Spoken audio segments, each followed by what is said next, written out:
Viešpats su jumis. Ir su tavimi. Pasiklausykite Šventosios Evangelijos pagal Matą. Garbė tau, Viešpatie.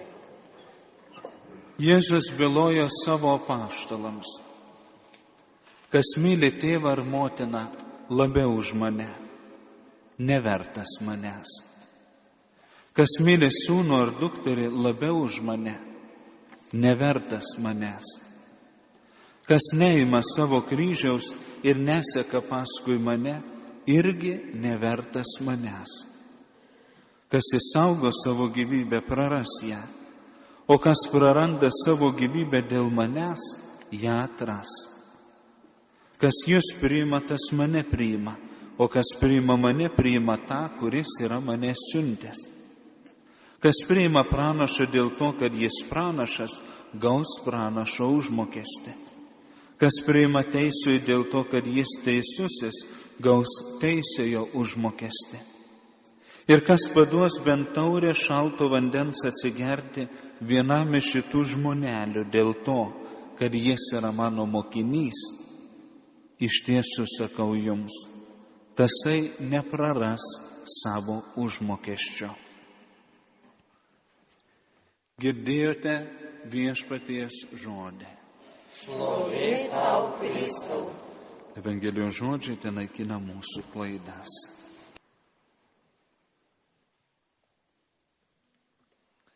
Yra tiesos, kurias kartais neišvengiamai turi pasakyti politikai ir kunigai.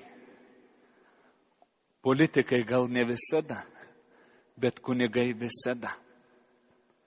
Tačiau ir politikai, ir kunigai, pasakydami žmonėms, kai nekurias tiesas, rizikuoja prarasti reitingus. Rizikuoja prarasti populiarumą. Nes yra tiesų, kurių nei piliečiai, nei tikintieji nenori girdėti. Bet jos yra. Ir kažkas turi, privalo išdrįsti jas pasakyti. Aš jūsų kunigas neturiu pasirinkimo. Kiekvieno sekmadienio Dievo žodis, kiekvieno sekmadienio Evangelija yra ne mano tiesa, kurią aš jums turiu persakyti. Yra tiesa, kurią mes išgirstam ir mano pareiga padėti šiek tiek geriau išgirsti ir galbūt kažkaip lengviau, atviriau priimti. Taigi šiandien girdėsime tam tikrą tiesą, kurią daugumą iš mūsų nelengva priimti. Bet kad ją suprastume, pasitelkime į pagalbą du gamtos reiškinius, kurie mums tikrai neblogai pažįstami. Vienas iš jų yra Saulė. Kas nepažįstame Saulės? Kas nežinome, kas Saulė yra, kaip Saulė atrodo. O kitas reiškinys, kurį šiomis dienomis pakankamai dažnai galime matyti, yra vaivorykštė. Jeigu Saulė ir vaivorykštė dalyvautų grožio konkurse, kas laimėtų? Vaivorykštė. Jeigu Saulė ir vaivorykštė dalyvautų svarbumo konkurse, kas laimėtų? Saulė.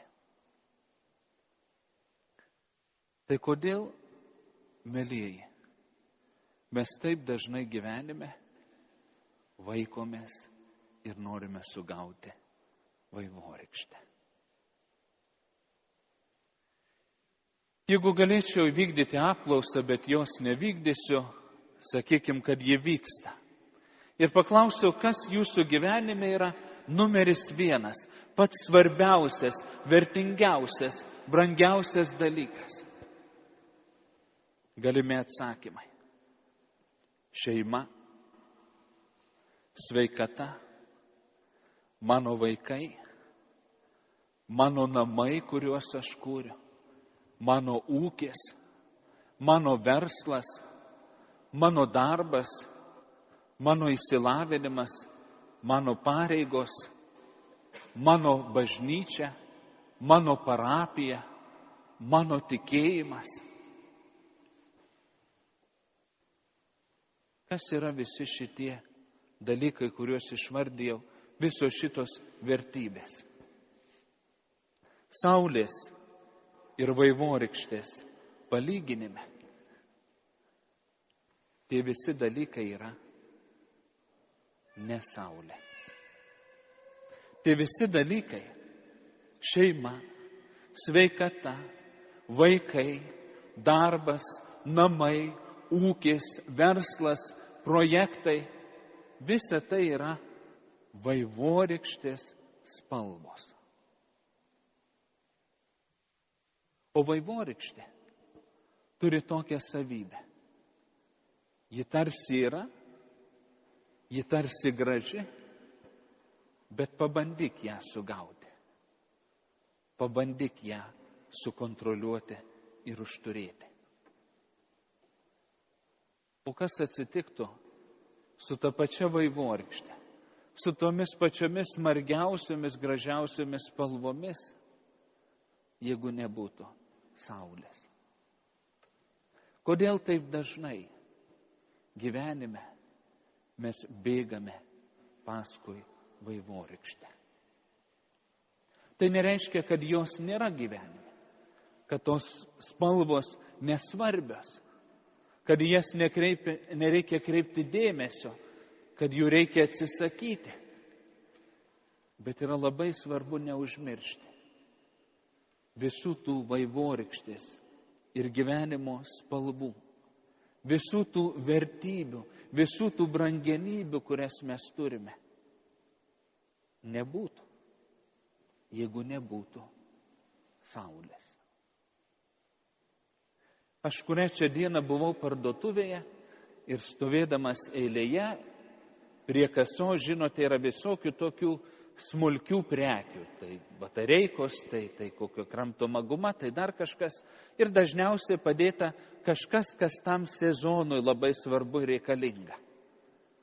Taigi man bestovint eilėje ir belaukiant žiūriu, visa lentynėlė pridėta įvairiausių buteliukų, purškaliukų su pavadinimu apsauga nuo saulės. Ir aš tada leidau savo pajokauti. Tikriausiai mes Lietuvoje tiek daug tos apsaugos dabar naudojam, kad čia vasarą tos saulės ir neturim.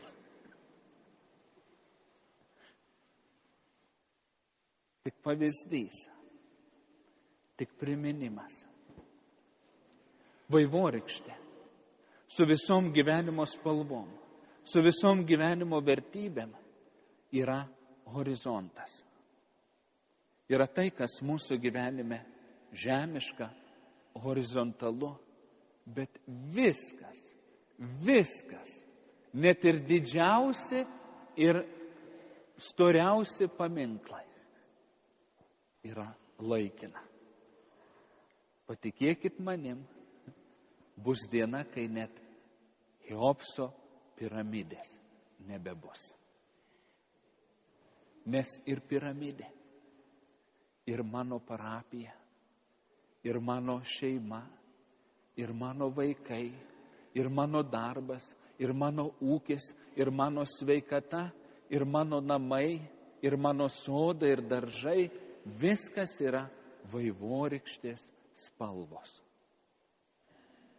Amžinybė ir tikra yra saulė. Jeigu vytumėmės vaivorykštę, ar ją kada nors sugautume, ne. Bet jeigu kiltume lik saulės, ar galime pasiekti saulę? Teoriškai galima. Tačiau kas atsitiktų su mumis? Mes sudegtume. Evangelija sako, kas nori išsaugoti savo gyvybę, tas ją praras. O kas ją praras dėl manęs, tas ją išsaugos. Kodėl taip dažnai mes bėgame paskui vaivorykštės spalvas, paskui tai, kas laikina? nes tarsi nėra pavojaus prarasti savęs. Bet jeigu artėsime lik saulės, mūsų turės likti vis mažiau ir vis daugiau saulės ir vis daugiau šviesos. Ir nedažnai tam pasiryžtame. Praėjusią savaitę Lietuvoje Vilniuje paskelbėm palaimintojų arkivyskupą kankinį Teofilių Matulionių, kas dalyvavote apeigose Vilniuje, kas stebėjote per televiziją, tikrai graži, įspūdinga religinė šventė ir apeigos. Tačiau yra svarbu atsiminti, arkivyskupo Teofiliaus vyskupiškam herbe yra jo gyvenimo tiesa, jo gyvenimo moto. Per kryžių į žvaigždes. O juk galėjo parašyti per kryžių link vaivorykštės. Neparašė. Į žvaigždes. Mes visą savaitę gyvename gyvenimo horizontuose. Yra įvairios vaivorykštės spalvos, vertybės, kurias puoselėme ir kuriomis rūpinamės. Bet sekmadienis yra ta diena, kada mums yra primenama saulė. Ir tai jau yra vertikalė. Ir kai susiduria mūsų gyvenimo horizontas su mūsų tikėjimo vertikalė, mūsų gyvenime atsiranda tai, ką mes nelabai norime matyti ir pripažinti. Atsiranda kryžius. Bet Teofilius mums primena, per kryžių į žvaigždes, ne paskui ir ne per vaivorykštę. Yra labai svarbu grožintis pasaulį, mylint šitą pasaulį, džiaugiantis šito pasaulio spalvomis, gerybėmis, vertybėmis.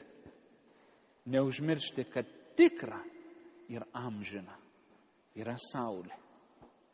Ir anksčiau ar vėliau reikia pakilti ne prie atspindžių, bet prie šaltinio. Evangelija mus padrąsina. Atrodys, kad jūs prarandate gyvenimą. Prarandate ir paliekate gyvenimo horizontas. Bet iš tiesų artėjate prie viso ko šaltinio. Prie Dievo, prie saulės.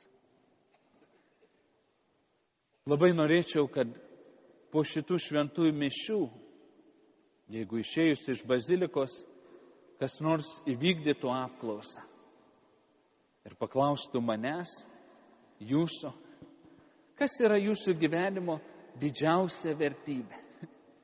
Kas yra jums numeris 1? Evangelija ir Dievo žodis labai norėtų, kad jūsų atsakymas būtų Dievas. Kai jis bus savo vietoje, visa kita bus savo vietoje.